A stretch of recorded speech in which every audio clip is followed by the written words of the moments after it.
사람을 보게 되면 과거 지향적인 사람이 있고요. 또 미래 지향적인 사람이 있습니다. 과거 지향적인 사람은 보통 이런 말들을 종종 합니다. 내가 왕년에 뭐 이랬다. 과거에 뭐 이랬다. 그런 식으로 과거에 대한 얘기를 종종 합니다. 그리고 다는 아니지만 얘기하다 보면 별로 내일에 대한 꿈이 별로 없습니다. 그래서 이제 과거의 그 실패와 또 어떤 그 상처에 매여서인지 좀 부정적인 그런 사고를 가지고 있는 경우가 종종 있습니다. 그러나 미래지향적인 사람은 주로 그 내일에 관한 그런 얘기를 많이 하고 꿈과 희망을 얘기를 많이 합니다. 긍정적인 사고를 가지고 내일을 향하여 도전하는 삶을 살아가곤 합니다. 그렇다면 어제 좀 힘들으셨겠지만 그래도 질문은 계속 던지겠습니다. 여러분은 어떤 사람이십니까? 과거 지향적인 사람이십니까? 아니면 미래 지향적인 사람이십니까? 물어보나 마나인가요? 성경을 보게 되면 하나님은 워낙 광대하시기 때문에 뭐라고 딱 규명 지을 수는 없지만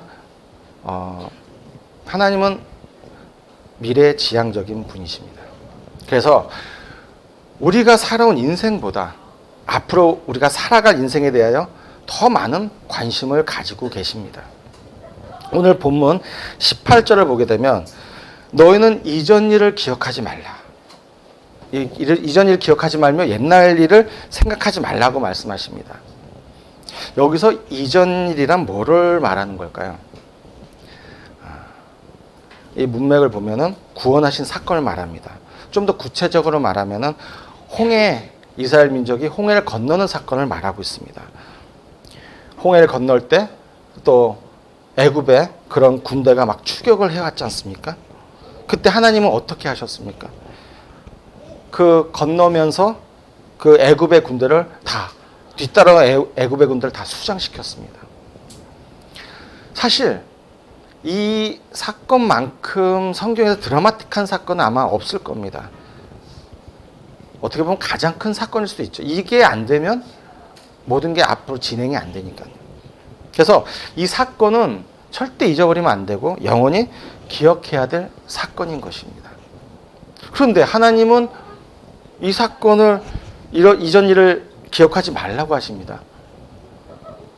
그럼 여기서 이전 일을 기억하지 말라고 하는 거는 아예 생각하지 말라는 건 아니고 과거를 그러니까 부정하라는 말이 아닙니다. 그러니까 하나님이 베푸신 은혜를 잊어버리라는 말은 아니고 성경을 보게 되면 하나님은 기억하시는 하나님이십니다. 그래서 여러 절기도 지키면서 하나님의 은혜를 기억하라고 말하고 있죠. 그런데 어쨌든 본문에서는 하나님은 자신이 친인 정말 대단한 위대한 그런 출애굽 이 사건 이거를 왜 기억하지 말라고 하셨을까요? 그것은 앞으로 지금 그 과거에 베풀어진 은혜보다 그 은혜에 집착하기보다는 앞으로 하나님께서 행하실 일에 집중하도록 하기 위해서입니다. 왜냐하면 앞으로 하나님께서 행하실 그 일이 더 크고 더 위대하기 때문입니다. 그래서 하나님은 이전 일을 기억하지 말라고 말씀하신 다음에 곧이어 무슨 말씀하셨나요? 보라, 내가 새 일을 행하리니 라고 말씀하십니다. 하나님은 또 18절에 이전 일을 기억하지 말라 말씀하시고 곧이어 보라 내가 새 일을 행하리니 말씀하시고 있는데 그러면 하나님이 행하실 그 새로운 일은 참 궁금하지 않습니까? 무엇일까요? 하나님이 많은 일을 하지만 이 본문에서 말하고 있는 새로운 일은 과연 무엇일까요? 나와 있습니다. 19절에 내가 광야의 길을 또 사막의 강을 낸다고 말씀하시고 계십니다. 광야의 길을 사막의 강을 내신다. 어떻게 보면 참 이렇게 딱 와닿지가 않죠. 좀 구체적이지 않고 너무 이렇게 감당하기가 쉽지 않은 그런 말씀이시죠. 어쨌든 하나님은 그렇게 말씀하십니다. 광야의 길을 사막의 강을 내는 건 또 무엇을 말할까? 묵상해 봤을 때 묵상이 아니라 이거는 나와 있는 것입니다. 바벨론의 포로 끌려 들어간 유다 백성이 70년 동안의 그 포로 생활을 한 후에 다시 그 생활 청산하고 예루살렘으로 귀환하는 것을 말하고 있습니다. 그러면 바벨론의 포로 생활을 청산하고 예루살렘을 귀환하는 것을 광야의 길을 내고 또 사막의 강을 내는 것으로 꼭 그렇게 왜 표현을 하고 있을까요? 그것은 바로 우리가 상상할 초월한 방식으로 그 당시에 이스라엘 민족이 상상할 수 없는, 지금 우리가 볼 때도 상상할 수 없는 그런 상상을 초월한 방식으로 하나님께서 그 일을 행하실 것이기 때문입니다. 여기에 나오는 광야와 사막은 뭐냐면 70년 후에 유다 백성이 예루살렘 돌아가기 위해서 돌아갈 때 방해하는 모든 그런 장애물을 상징하는 말입니다. 사실 이스라엘 백성 입장에서 보면은 자신들은 정말 포로 생활을 청산하고 예루살렘 돌아가서 성전을 건축한다는 것은 정말 꿈도 꿀 수 없는 것입니다. 이거는 사실은 거의 불가능한 일이었습니다. 왜냐하면 사실 그렇게 포로 생활 청산하고 예루살렘 돌아가려면 먼저 바벨론이라는 그 당시 세계 최대 강대국이 무너져야 되는 것입니다. 근데 그 강대국을 누가 무너뜨리겠습니까? 설령 그 강대국이 바벨론이 무너졌다 하더라도 그걸 또 정복한 나라가 그 백성, 그 노예지 않습니까? 그걸 다시 본고로 돌려보낸다는 게 이게 상식적으로 말이 안 되는 것입니다. 그러므로 이스라엘 백성들이 봤을 때는 하나님이 그렇게 말씀을 하시고 계시지만 우리가 다시 정말 70년 후에 포로 생활이 끝나고 다시 예루살렘 들어와서 성전을 건축한다는 것은 있을 수가 없는 그런 일이라고 생각했던 것입니다. 그런데 이런 절망적 상황에 있는 그런 이스라엘 백성들에게 하나님은 이사야 선지자를 통해서 보라, 내가 너에게 이제 새 일을 행하겠다 말씀하십니다. 왜냐하면 하나님은 과거에 애굽의 군대가 추격할 때도 홍해 바다에서 자기 백성을 구원해 내셨습니다. 근데 이제는 광야의 길을 내고 사막의 강을 내겠다. 그러면서 유다 백성을 다시 예루살렘에 돌아오게 하겠다고 말씀하십니다. 그러면 하나님께서는 어떤 방식으로 포로된 이스라엘 백성들을 위해서 광야의 길을 내시고 사막의 길을 내셨을까요? 구체적으로 한번 생각해 보도록 하겠습니다. 첫 번째로 하나님은 일하시기 전에 먼저 약속의 말씀을 주십니다. 성경을 보면 하나님은 약속의 말씀을 주시지 않고 먼저 일하신 경우는 없습니다. 언제나 일을 행하시기 전에 약속의 말씀을 주십니다. 바벨론에 포로된 유다 백성들에게 예루살렘 돌아오게 하실 때도 먼저 예레미야 선지자를 통해서 70년 바벨론 포로 생의 끝이 나면은 다시 예루살렘으로 돌아가게 하실 것은 그런 말씀을 약속을 주셨습니다. 예레미야 25장에 나와 있는데요. 이걸 읽어드리고 싶은데 제가 PPT를 못 띄워서 한번 제가 빨리 읽어드리겠습니다. 이 모든 땅이 폐허가 되어 놀랄 일이 될 것이며 이 민족들은 70년 동안 바벨론의 왕을 섬기리라. 여호와의 말씀이니라. 70년이 끝나면 내가 바벨론의 왕과 그의 나라와 갈대인의 땅을 그 죄악으로 말미암아 벌하여 영원히 폐허가 되게 한대. 하나님은 이렇게 언제나 일하시기 전에 약속의 말씀을 주신다는 사실입니다. 그 이유가 뭘까요? 왜 꼭 먼저 말씀을 주시고 일을 하실까요?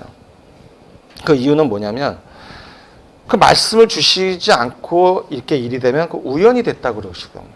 하지만 먼저 말씀을 주고 그 일이 이루어지면 절대 우연으로 이루어진 것이 아니라 하나님께서 행하신 것이 분명해지기 때문입니다. 그래서 먼저 말씀을 주시는 것입니다. 그리고 두 번째로는요, 하나님은 광야의 길을 사막의 강을 내시는 일을 위해서 고레스라는 사람을 세워서 일하셨다는 것입니다.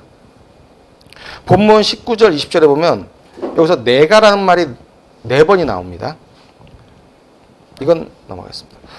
네 번이 나오는데, 즉 하나님 자신이 내가 세일을 행하리니, 내가 광야의 길을 사막의 강을 내리니, 내가 광야의 물을, 또 내가 택한 자의 마시게 하리라. 이게 내가가 네 번이 나오기 때문에 결국은 하나님이 하시는 게 맞습니다.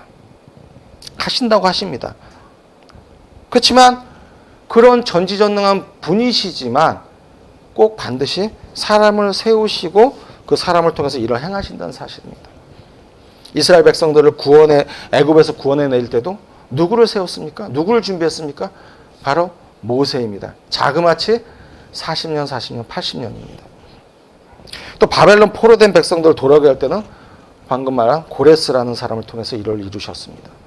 그래서 하나님은 고레스가 이 땅에 태어나기 150년 전에 그 이름을 고레스라고 예언했고, 또 그 고레스를 내 목자, 나의 모든 기쁨을 성취할 자라고 했습니다.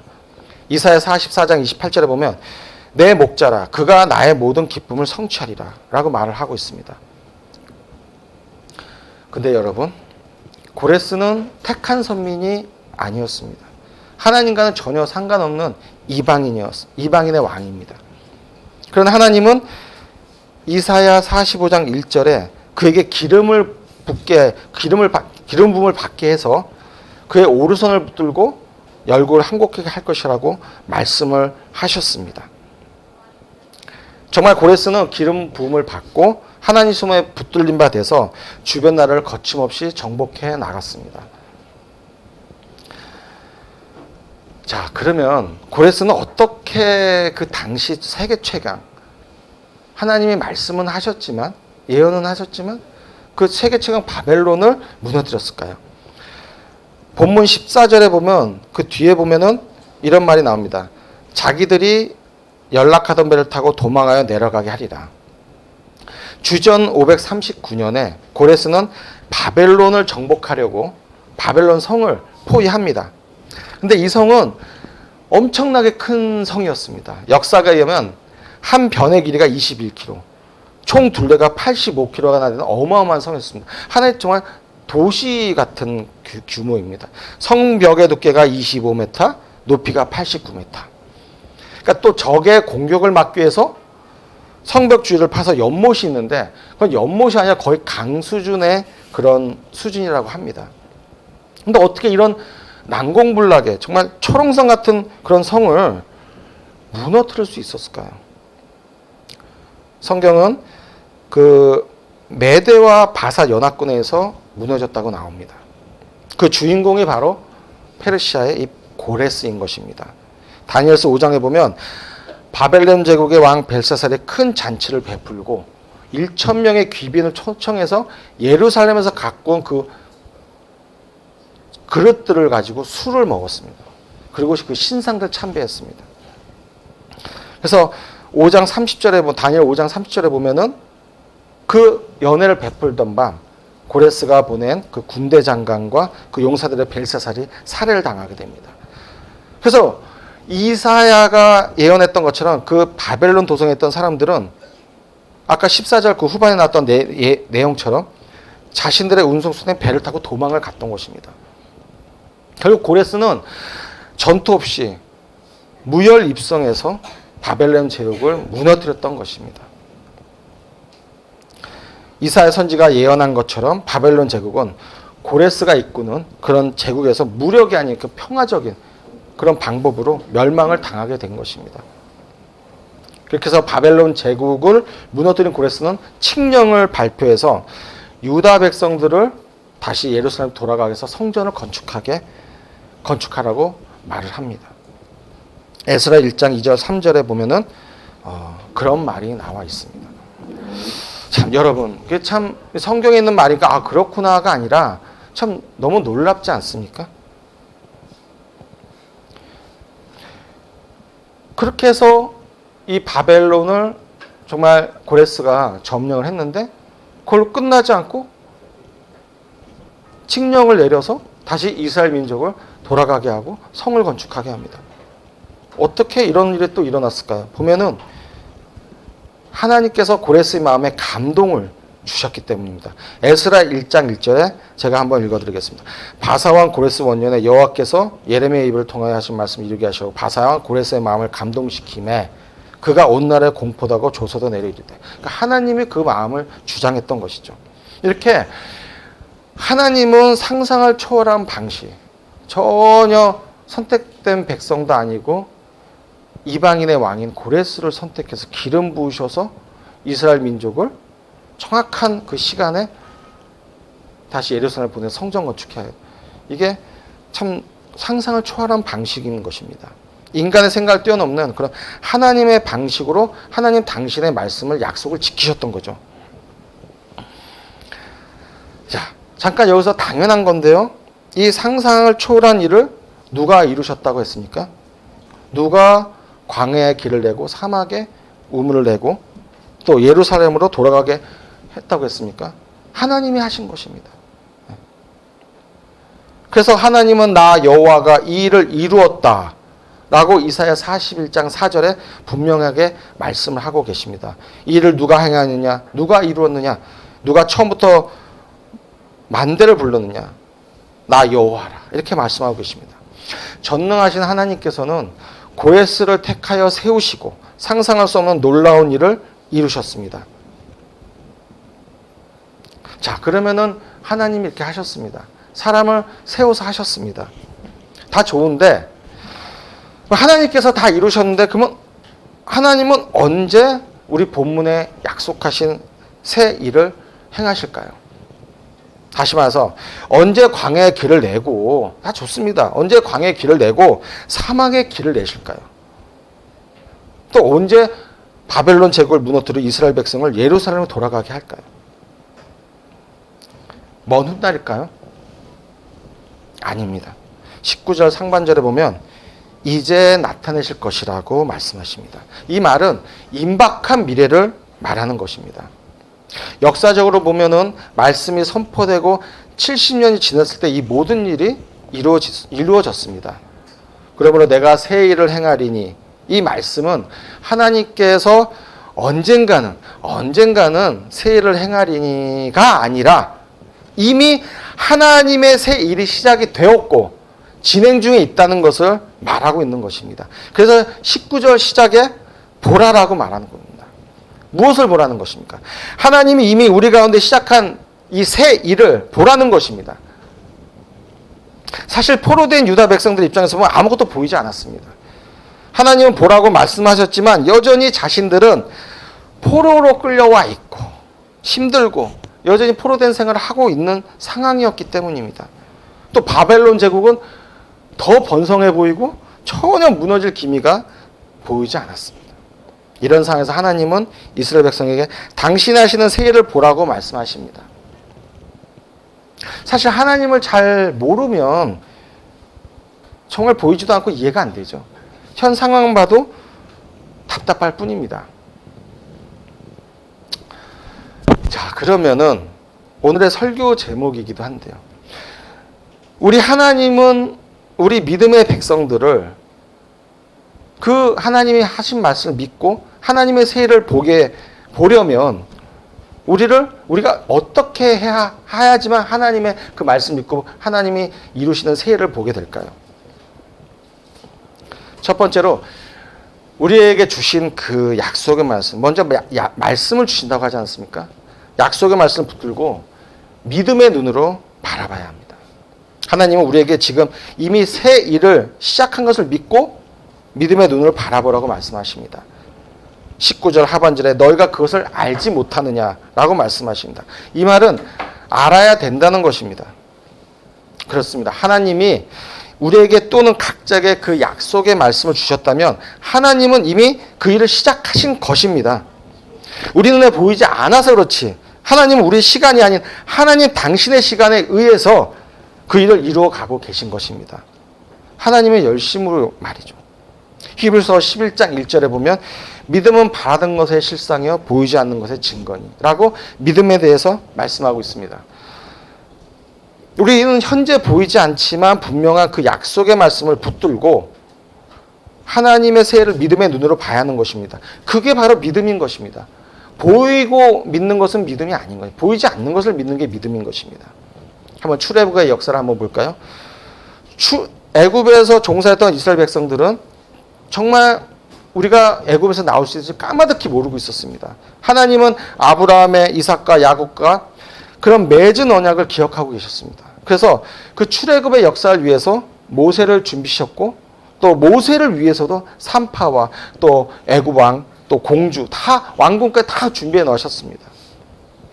결국 종살이하던 그 이스라엘 민족은 아무것도 모르고 있었지만 기대도 안 했지만 하나님은 다 기억하시고 또 이미 출애굽의 역사를 시작하셨고 진행하고 계셨다는 사실입니다. 바벨론의 포로의 귀환도 마찬가지입니다. 포로된 이 유다 백성들은 이 상황을 봤을 때는 도저히 이해가 안 되고 말이 안 되지만 하나님은 바벨론 제국의 멸망과 예루살렘의 귀환을 위해 고레스라는 사람을 준비시켰던 것입니다. 그래서 좀 전에 제가 언급했지만 150년 전에 이 고레스에 대해서 그의 이름까지 예언하셨습니다. 이것을 보면 우리가 정말 이스라엘 민족을 몰랐지만 하나님은 이미 이 일을 시작하고 계셨고 진행 중에 계셨다는 것을 알 수 있습니다. 아브라함의 경우도 마찬가지입니다. 독자 이삭을 바치라고 명령했습니다. 하지만 하나님이 독자 이삭을 바치라고 명령했지만 그걸 번제물로 드리라고만 하진 않았습니다. 명령만 하시는 분이 아니었습니다. 하나님은 명령하실 때 이미 모리아 산에 순양을 예비해 두셨던 것입니다. 그러면 우리는 지금 내 눈에 아무것도 보이지 않고 상황이 더 나아지도 않고 여전히 문제 가운데 있다 하더라도 하나님이 주신 그런 약속의 말씀이 우리 가운데 우리 마음에 주어졌다면 우리는 주어진 그 약속의 말씀을 붙들고 그 약속을 이루시기 위한 새 일을 이미 시작하셨다는 사실을 믿음의 눈으로 바라볼 수 있어야 합니다. 그런데 안타깝게도 많은 경우에 하나님께 이렇게 말합니다. 하나님 왜 보고만 계세요? 어디 계신 거예요? 왜 침묵하고 계세요? 마치 따지듯이 묻습니다. 그러나 하나님은 이미 그 약속을 지키기 위해서 하나님의 시간에 의해서 일하고 계신다는 사실입니다. 우리가 즐겨 부르는 찬양 중에 왜 나만 겪는 고난이냐고 라는 찬양이 있습니다. 후렴에 보면 이런 가사가 있습니다. 견디기 힘든 이 순간에도 주님이 일하고 계시잖아요. 그렇습니다. 주님은 보이지 않지만 우리의 고난의 뒤편에서 일하고 계신다는 사실입니다. 그런데 문제는 하나님이 일하시지 않는 게 아니라 우리에게 하나님의 일하심의 손길을 볼 수 있는 그런 믿음의 눈이 부족하다는 사실입니다. 이게 중요합니다. 왜 그걸 보지 못합니까? 왜 우리는 작은 그런 손바닥만한 구름을 보지 못하는 걸까요? 왜일까요? 그 이유는 기도의 무릎을 꿇지 않아서입니다. 기도로 인한 하나님과의 친밀함이 없기 때문에 그렇습니다. 그러면 약속의 말씀을 붙들고 살아간 사람은 그 약속의 그 기다림의 시간을 기도로 채워나가야 합니다. 그래서 두 번째로 하나님의 세례를 보려면 주신 약속의 말씀을 붙들고 또 믿음의 눈으로 바라보면서 기다리는 시간을 기도로 채워야 하는 것입니다. 약속의 말씀 붙들고 살았던 하나님의 사람들은 한결같이 그 기다림의 시간을 기도로 채며 살았다는 사실입니다. 엘리야를 보십시오. 엘리야는 3년 6개월 동안 그 땅 건에 비가 내리지 않았을 때 하나님으로부터 내가 비를 지면에 내리리라 라는 분명한 약속의 말씀을 받았습니다. 그 약속의 말씀을 받은 엘리야는 어떻게 행동했습니까? 말씀 받았으니까 내리겠지. 그냥 마냥 비가 오기만 기다렸습니까? 아니면 그냥 묵상만 했습니까? 아닙니다. 먼저 아합 왕에 올라가서 큰 비 소리가 있다고 담대하게 먼저 선포하고 그 다음에 갈멜산으로 내려가서 얼굴을 무릎 사이에 놓고 저도 이 말씀을 한번 나도 한번 해볼까 하는데 안 됩니다. 머리가 들어가지 않습니다. 얼굴을 무릎 사이에 놓고 약속의 말씀대로 비가 내리기를 위해서 간절히 기도했습니다. 기다림의 시간을 비가 내릴 때까지 기도로 채웠다는 사실입니다. 그랬더니 3년 6개월 동안 내리지 않았던 비가 조그마한 구름이 생기더니 점점 커지던 많은 비가 내렸습니다. 이렇듯 믿음의 눈으로 보면서 기도함으로 기도하면은 하나님의 세일을 볼 수 있는 것입니다. 여러분, 예레미야도 마찬가지입니다. 바벨론 포로 생활 70년이 지나면 하나님의 심판이 끝이 나고 회복의 시간이 올 것을 다 알고 있었습니다. 그 말씀을 받았기 때문이죠. 근데 그 예레미야는 어떻게 했습니까? 예레미야 33장 3절입니다. 너는 내게 부르짖으라. 내게 응답받았고 네가 알지 못한 크고 은밀한 일을 내게 보이리라. 예레미야는 눈물의 선지자입니다. 그 말씀을 붙잡고 그 기다림의 시간 동안 눈물로 기도했던 것입니다. 다니엘도 마찬가지입니다. 여러분이 알다시피 그 예레미야 선지자를 통해서 말씀을 듣고 70년 후에 돌아간다는 그 예언의 말씀을 듣고 항상 하루에 3번씩 예루살렘을 향해서 무릎을 꿇고 기도했습니다. 그것 때문에 큰 봉변을 당했지만 말이죠. 하나님이 다시 세워주셨지 않습니까? 이렇듯 예레미야와 다니엘 그리고 또 다윗도 있습니다. 다윗은 왕이 될 때까지 도망만 다녔나요? 아닙니다. 눈물로 간절히 부르짖고 기도했습니다. 그래서 시편에 보면은 그 간절히 부르짖고 눈물로 밤새우면서 했던 그런 시가 많이 있습니다. 반면에 정말 오늘날의 많은 하나님의 사람들이 안타깝게도 그런 주신 약속의 말씀을 받고도 기도하지 않고 있습니다.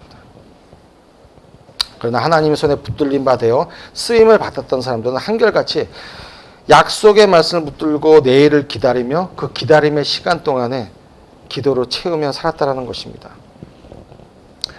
여러분, 인생은 기다림의 연속입니다. 우리도 마찬가지입니다. 기도의 응답을 기다리고 하나님이 행하실 그 일들을 기다리고 다시 올 주님을 기다리고 있습니다. 그러면 인생의 기다림의 시간을 여러분은 무엇으로 채우실 것입니까? 하나님은 오늘도 우리 인생 가운데 개입하시고 여러분의 인생 가운데 하나님은 일하시길 원하십니다.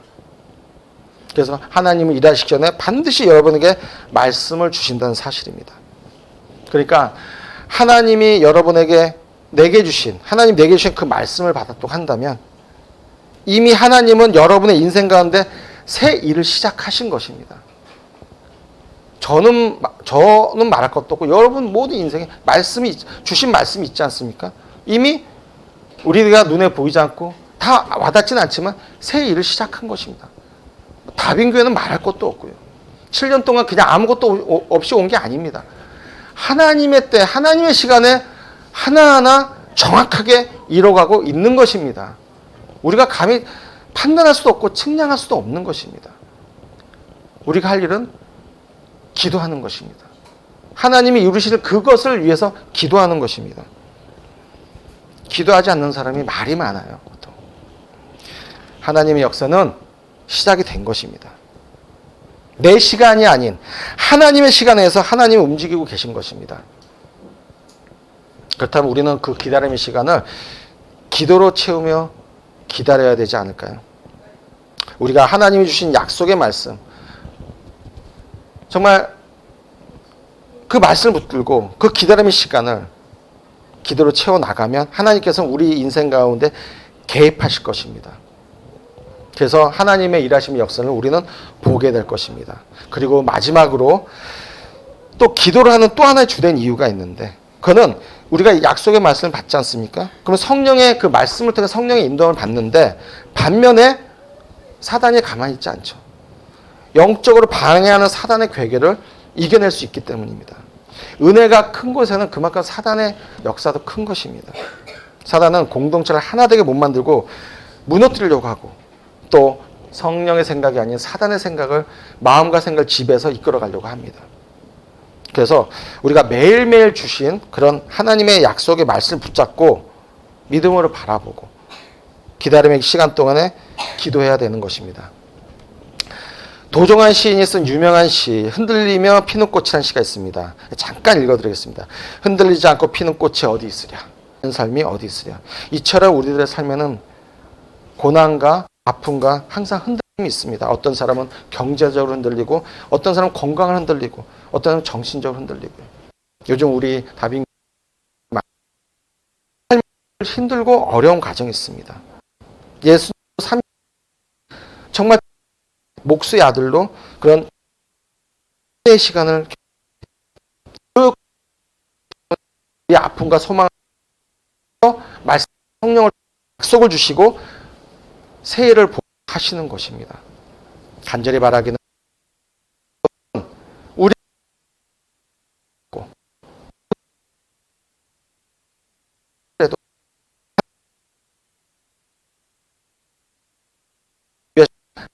그 믿음의 눈을 바라보시고 그 기다림의 하시는 그 영광을 우리 모두가 함께 볼 수 있기를